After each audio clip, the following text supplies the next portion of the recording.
Hi everyone, it's me again, Honey, and welcome to Luna's Craft. Today we're diving into the wonderful world of cross-stitching. Whether you're a complete beginner or looking for to refresh your skills, this video will cover all the basics you need to get it started. Let's jump right in. Cross-stitching is a form of counted thread embroidery that's been around for centuries. It's a relaxing and creative hobby that allows you to create beautiful designs with just a few simple tools. In this video, we'll cover the essential tools and materials, and I'll guide you through a simple project to get you started.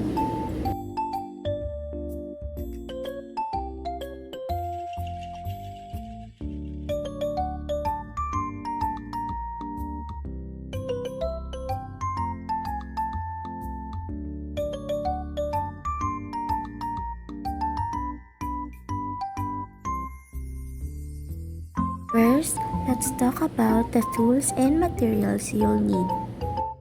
Fabric. The most common fabric used is Aida cloth, which comes in different counts. Count refers to the number of stitches per inch. For beginners, 14 count Aida is a great choice.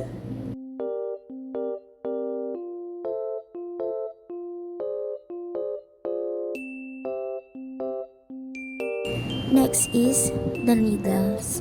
You'll need tapestry needles which have a blunt tip to avoid splitting the fabric fibers. Size 24 is a good starting point.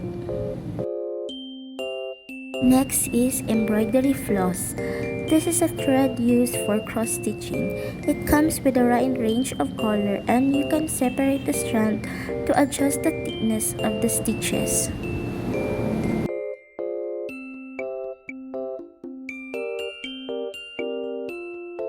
Next is hoop. An embroidery hoop holds your fabric taut while you work. It comes in various sizes. An 6-inch hoop is ideal for small projects. Commonly used are made on plastic and made out of bamboo.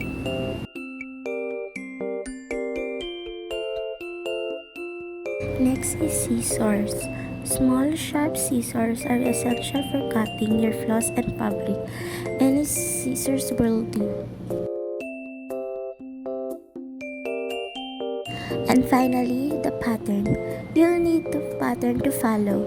You can find free patterns online or purchase them from craft stores. Our pattern from the Lunas will be available this February 2025. We will be posting our patterns on our social medias like Instagram, Facebook page, and YouTube accounts. Now that we have our tools and materials, let's set up our project.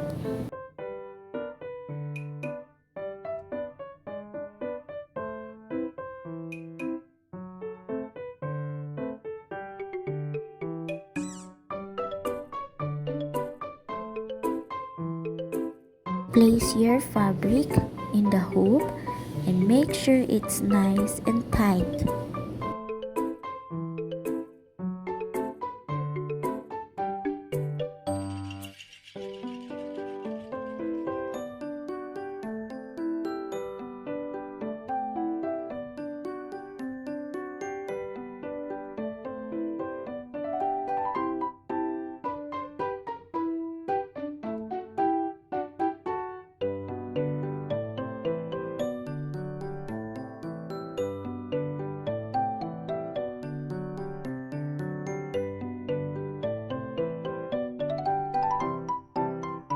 Cut a length of embroidery floss, separate it into strands.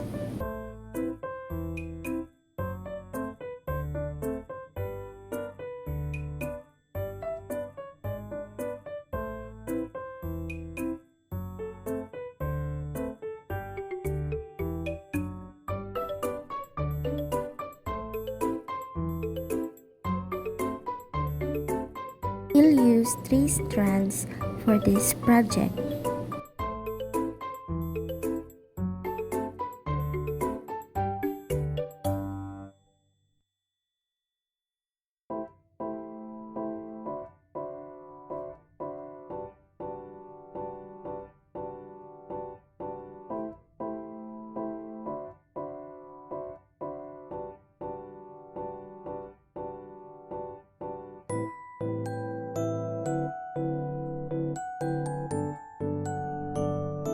and thread your needle.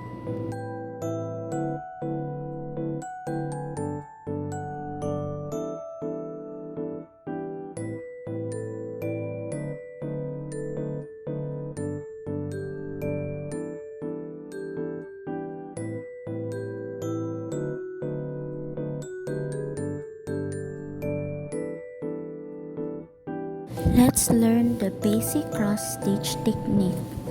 Start with a knot. Leave a snail tail at the back of your fabric.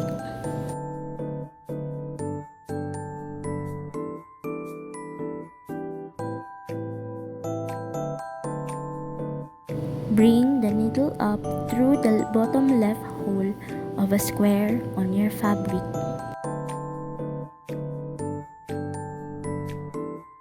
Cross the thread diagonally to the top right hole, then bring the needle back up through the bottom right hole and cross it to the top left hole.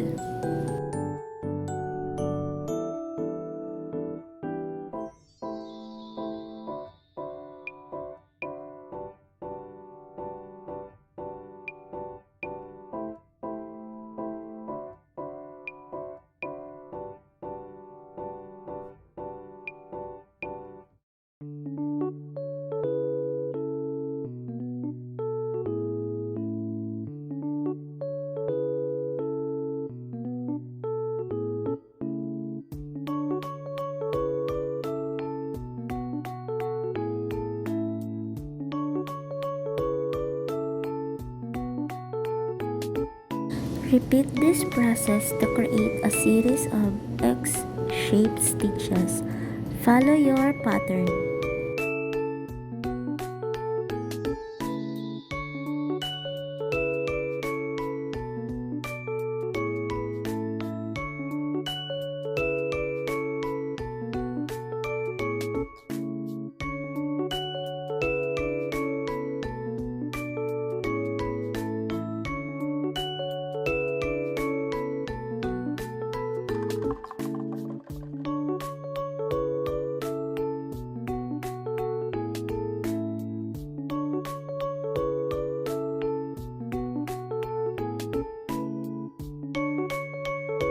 For our simple project, we'll stitch a small heart design.